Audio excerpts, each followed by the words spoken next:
Tudo bem com todos? Tudo na paz? Tudo na graça do nosso Deus? Amém, gente? Ok, então tá tudo bem, graças a Deus. Apesar de tantas lutas e dificuldades, não é isso? O nosso tema de hoje é um tema talvez um pouco estranho, né? Falar o canto do galo, né? A gente estava aqui cantando. Vamos ouvir o galo cantar agora? Sim ou não? Vamos ver se é melhor do que o William, a Karen, a Ita que estavam cantando e os músicos aqui também. Vamos ouvir o galo cantar agora, tudo bem? Podemos fazer isso, gente? Falar do galo é interessante. Eu estava pesquisando algumas coisas para a gente introduzir aqui, e eu achei uma manchete na BBC News que um galo de rinha mata o próprio dono na Índia, né? Que essas brigas de galo aí, ilegal também. Então eles amarraram, põe a primeira foto aí, esse galo bonito. Eu imagino que fosse ele, é o que estava na manchete, né? Então eles tinham amarrado uma faca no corpo do galo para ir brigar, né? Para levar lá para a briga. E ali o galo, na hora de ser colocado naquela arena, vamos chamar assim, naquele lugar de briga, o galo estranhou, tentou fugir, o dono tentou segurar, e lá o galo acabou matando o próprio dono. Falar do galo é complicado, né? Já começa com uma imagem aí bem forte. Isso foi na Índia, tá? Pelo site da BBC News. Outra coisa interessante, falando de galo, de galinha, de frango, é quando eu me lembro quando eu ia para a casa dos meus avós. Acabei de perder minha avó materna, né, recentemente, com seus 90 anos. Faz parte, perder não, né? Partindo para a glória no seu momento adequado. Põe a segunda imagem. Mas quando eu ia lá para a roça, era gostoso quando eu pedia a minha avó para poder jogar o milho para a galinha. Ia vir aquele monte de galinha para o terreiro, né? Correndo, todo mundo. Era fantástico você criança. Já fez isso, Maria? Maria era muito gostoso. Quem já morou na roça, ou pelo menos já foi no sítio jogar milho, jogar comida para a galinha. É bom, não é, gente? Gostoso demais. Duro é matar a galinha, e tem que cortar o pescoço na hora de matar, de ver aquele sangue. Tem gente que fica com dó, a galinha não morre, né? Falando em matar a galinha, tem outro detalhe sobre o frango. Vocês devem estar pensando nisso. O que esse doido está falando hoje? Vamos falar de frango, de galinha, de galo? O tema de hoje é o canto do galo, né? Outra curiosidade sobre o frango interessante, é exatamente o preço da carne, né? Hoje não dá para você comer paleta contra filé. Eu não vou nem falar de filé mignon, picanha, que vocês comem assim, né? Gente, quanto está o quilo de uma carne? Pegar uma carne mais, uma paleta, né? É 25, 30 reais. Então o negócio é comer frango, pelo menos está mais barato. Outra coisa boa do canto do galo aí, ó, vamos comer galinha, vamos comer frango. Sim ou não, gente? Quem está fazendo muita galinhada em casa? Ninguém me chamou. E nem eu, vocês, né? A gente não está nem podendo comer direito. Hoje não é só pizza não, hein, Idme? Hoje vai ser frango, hoje vai ser o galo. Outra curiosidade sobre o frango, sobre o galo, eu me lembrei da música do Tiririca. Lembra do Tiririca que falava aquela música, a primeira dele lá? Quem é o cantor? Quem lembra disso? Quem conheceu o Tiririca? Foi deputado federal também agora. Quem é o cantor? Se fosse nesses tempos, põe a outra imagem agora, eu ia responder para ele, o cantor é o galo. Quem vai cantar hoje é o galo. Na Bíblia o galo cantou. E isso tem muita coisa, hein, Isaac? Quando o galo canta, meu amigo, a coisa arrepia para nossas vidas. Estão preparados? A Ita começou o culto falando aqui, vocês estão preparados? Vamos adorar a Deus? Ok, já teve o louvor, o William aqui, todo mundo na agitação. Agora quem vai cantar é o galo. Pronto, Regis? Ok. Mas tem mais uma imagem que eu quero mostrar. O galo também nos lembra uma outra coisa muito importante, que é muito comum na roça e na cidade também. Apesar de ser proibido criar galinha, aqui em casa tem um vizinho que tem uns galinhas lá, não pode, porque é galo cantando direto lá. Mas a coisa gostosa é você acordar com o galo cantando, sim ou não? 5 e pouca da manhã. Tem uns galos que andam meio na boemia, que eles estão cantando de tarde também, é galinhada doida. Mas coisa gostosa é você acordar cedo, você ouve o canto do galo. Aí você olha assim, o dia está amanhecendo, os pássaros, né? Até na cidade eu estou tendo esse privilégio de acordar com o canto do galo. Acho que tem um vizinho ali que ele faz uma chácara naquele lugar, que é galo cantando para todo lugar. Coisa maravilhosa. Agora, o que tudo isso tem a ver, então, um pouquinho com o texto bíblico que a gente vai falar? O galo, no nosso dia a dia, né, anuncia o amanhecer, não é isso? eu quero falar de um outro galo nessa noite. Eu quero convidar a você a ler o texto bíblico de Mateus 26, 31 a 35. Abra na sua Bíblia, que nós não iremos projetar aqui. Podia ter colocado uma outra imagem aí que eu estou pensando agora. Alguns homens falaram assim: lá na minha casa, ia colocar o galo, quem canta sou eu, o galo quem canta sou eu, não é assim? Mas não é não, quem manda lá é a mulher, eu sei de verdade, eu sei que é assim, pronto, fica todo mundo quieto. Eu não é, Ricardo? Homem que é homem fala, minha mulher que manda mesmo, que a gente ama igual Jesus amou a igreja. Brincadeiras à parte, gente. Acharam aí Mateus 26? Sim ou não? Amém ou misericórdia? Ok. Diz assim a palavra de Deus, somente esses versículos. Então Jesus lhes disse: ainda esta noite todos vocês me abandonarão, pois está escrito: ferirei o pastor e as ovelhas do rebanho serão dispersas. Mas depois de ressuscitar, irei adiante de vocês para a Galileia. Pedro respondeu: ainda que todos te abandonem, eu nunca te abandonarei. Respondeu Jesus: asseguro-lhe que ainda esta noite, antes que o galo cante, 3 vezes você me negará. Mas Pedro declarou: mesmo que seja preciso que eu morra contigo, nunca te negarei. E todos os outros discípulos disseram o mesmo. Tem um galo cantando na Bíblia ou não tem? E o galo cantou, Jesus falou, ó, antes que o galo cante. E esse galo aqui é tão poderoso que ele já falou, antes mesmo que o galo cante, já vai acontecer umas coisas terríveis na vida de vocês.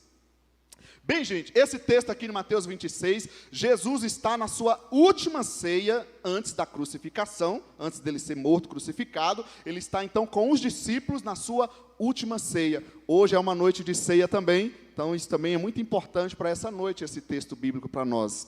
Hoje também é uma noite de ceia. Outro detalhe que a gente vê aqui, que nessa ceia, então, Jesus anuncia para os seus discípulos a sua morte e mais. Jesus não somente anuncia que irá morrer na cruz, Jesus anuncia para os seus discípulos que todos o abandonarão. Jesus chega diante da sua igreja e fala: está vendo aqui todos vocês vão me abandonar. Como é que você se sentiria com um negócio desse? Aí, claro, né, lá vem Pedrão. Pedro fala o seguinte: não, eu não, Jesus. Todo mundo aqui pode te abandonar, que não sei o quê. Aí os outros que gostam de ir, o Maria vai com as outras, aí os outros entraram no embalo. Não, nós também não vamos te negar não, Jesus. Aí o pessoal entrou na onda também. Então, esse é o contexto que a gente está vivendo aqui no texto bíblico aqui. Então, Jesus vai responder para ele, para Pedro e os outros discípulos o seguinte: Pedro, você está aí com essa ênfase toda, com essa moral toda, eu vou falar a verdade para você, nessa mesma noite, hoje, antes que o galo cante, você vai me negar 3 vezes. Essa foi a resposta de Jesus. Antes do galo cantar, você vai me negar 3 vezes. Aí mais informações para a gente introduzir esse texto bíblico aqui. Assim como foi esse momento para os discípulos, um momento muito difícil, não foi? O momento da crucificação, nós também vivemos um momento muito difícil durante toda essa pandemia. É uma noite de ceia e é também uma noite de muita dificuldade nesse tempo todo que a gente está vivendo. E a pergunta que eu quero trazer então para nós é: o que aprender nesse texto bíblico? Se o galo, no nosso dia a dia, né, no nosso cotidiano, anuncia o amanhecer, ou acordar com o galo cantando, o que anuncia o galo aqui na Bíblia? O que a gente pode aprender nesse texto? O que o galo bíblico anuncia? Segura na sua cadeira. A primeira informação que eu encontro no versículo 31, eu vou chamar assim, que o galo anuncia a fraqueza da nossa fé. Isso mesmo.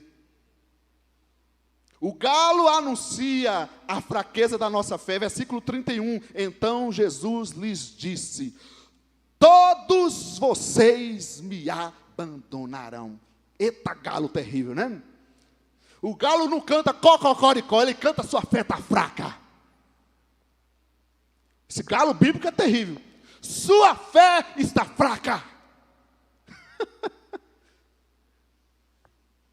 É bom ou não é, gente? O que você acha disso? Vamos então olhar para todo o contexto. Jesus está aqui se preparando para o Getsêmani, para ir para o Gólgota, para ser crucificado.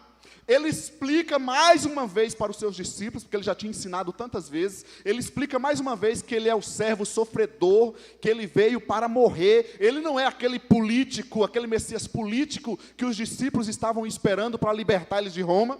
Jesus explica para ele que ele é o servo sofredor. Jesus sabia da dificuldade que seria esse momento para ele e também para os seus discípulos. Jesus está ciente da dificuldade que é tudo isso. E Jesus ainda disse que todos eles o abandonariam. Um deles abandonaria publicamente, que foi o caso de Pedro, e o outro já estava entregue na iniquidade, que foi Judas, que inclusive foi o instrumento para ser o traidor. O cara que era o discípulo, virou o discípulo do diabo para ser agora o traidor do próprio mestre. Então, olha o contexto, o momento que Jesus está passando com os seus discípulos. E tudo isso está acontecendo, todos eles vão abandonar o mestre no momento da maior necessidade do mestre. No momento onde o mestre mais precisaria deles. Era a hora de provar a fidelidade, de provar a presença deles ao lado de Jesus. Foi o momento que eles iriam abandonar o mestre. Eles andaram com ele nos ensinos, nos milagres, nas missões. Eles fizeram coisas gloriosas com Jesus. Mas na hora que Jesus foi para a cruz, na hora da maior dificuldade, na hora que ele precisava dos discípulos, todos eles iriam abandonar. Olha a mensagem que está chegando para os discípulos. Agora a palavra abandonar, ou em algumas traduções, escandalizar, né? Qual é o sentido? Abandono, cair em pecado, ofender-se com, ou seja, ver o mestre preso. Jesus agora, o grande milagreiro, o Messias que estava operando grandes ensinos e milagres, eles estão agora vendo esse mestre sendo preso. Isso iria implicar em quê? Risco de vida para todos eles. O mestre, que era a nossa segurança, está sendo preso. E agora? Agora só nos resta o risco de vida. E o que fazer diante do risco de vida? Preferiram abandonar.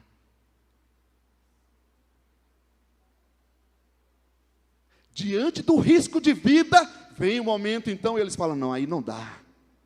Qual foi o motivo, gente, dessa atitude dos discípulos? Bem, falar de Judas é muito fácil, porque o texto bíblico já deixa claro da sua natureza maligna.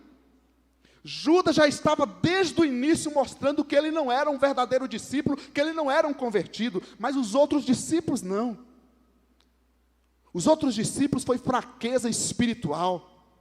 Não estavam preparados para esse momento, não estavam tão hábeis na sua espiritualidade, e essa fraqueza foi restaurada, que nós vemos no livro de Atos, o que esses mesmos discípulos, que agora abandonaram o mestre, lá na frente, tudo que eles fizeram em nome do mestre e com o mestre. Então, o caso dos discípulos aqui foi fraqueza da fé, fraqueza espiritual. Anote uma coisa aí no seu coração, na sua mente, para a nossa vida cristã, sempre será assim. A luta, a dificuldade ou a bonança, a luta ou a bonança sempre vai mostrar a firmeza da nossa fé. Você pode estar passando um tempo de bonança, e tem gente que se desvia no tempo da bonança, abandona o mestre, porque está tudo bem, eu não preciso mais dele. Mas nós podemos estar passando um tempo de dificuldade, de luta, muito terrível. E essa luta nos chama a comprovar a fé que a gente tem. E tem muita gente que se escandaliza, ou que abandona exatamente na hora da luta. Porque vem aquela coisa, cadê Deus? Cadê o cuidado de Deus? E é isso que acontece com os discípulos aqui. Ver o mestre preso para eles foi difícil demais, não deram conta. Não dou conta de lidar com o mestre sendo preso. E aí eles preferem abandonar do que enfrentar essa situação. A luta ou a bonança vai pedir de mim e de você a prova da nossa fé. Você em casa aí, fala para mim se não é verdade. Quantas pessoas já se desviaram na hora boa. Pediu a bênção, Deus deu a bênção, e aí ele, ó. Mas também muitas pessoas se desviaram da fé, abandonaram a Deus na hora da luta. Na hora que ele devia mais procurar a Deus, a ajuda de Deus, ele abandona Deus. Tem um texto bíblico que eu só vou citar aqui, em 2 Coríntios, capítulo 13, versículo 5, olhando esse aspecto aqui do versículo 31, que diz que todos me abandonarão, e eu estou dizendo que o galo anuncia a fraqueza da nossa fé. 2 Coríntios 13, 5, o apóstolo Paulo falando com a igreja de Corinto, ele diz assim: examinem-se para ver se vocês estão na fé, provem-se a si mesmos. Não percebem que Cristo está em vocês, a não ser que tenham sido reprovados. Sabe algo que a gente tem que fazer sempre? Examinar se estamos na fé. Examinar como está a nossa fé. E como é que eu faço isso? Está vivendo na bonança? Perceba se Jesus está sendo o Senhor. Perceba se está andando com fidelidade. Está andando na dificuldade? Analise se está andando com fidelidade. Na hora da luta, na hora da dificuldade. Agora, sabe o que é interessante aqui também? Que quando Jesus falou para os discípulos que eles iriam abandonar, qual foi a reação deles? Hein, gente? Quando Jesus falou para eles, todos vocês vão me abandonar, qual foi a reação deles? Pedro, não, Jesus, eu não vou te negar de jeito nenhum. Aí os outros, Maria com as outras, nós também não vamos te abandonar coisa nenhuma. Quem sabe você aqui sentado nesse banco, nessas cadeiras, você em casa está dizendo a mesma coisa. Esse galo não está anunciando fraqueza de fé nenhuma, minha fé é forte. Traz um pontinho melhor aí, pastor, para de falar coisa tão chata, tão dura. Então a gente rasga a Bíblia se a gente não quer falar a verdade. Amém ou não amém, gente? O canto do galo, na Bíblia, anuncia a fraqueza da nossa fé. Que nessa noite nós possamos examinar as nossas vidas de verdade. Ter coragem de deixar o Senhor nos sondar, mexer, tratar, tocar, repreender, fazer o que Ele quiser. Porque o que Ele vai fazer é para o nosso bem. Amém?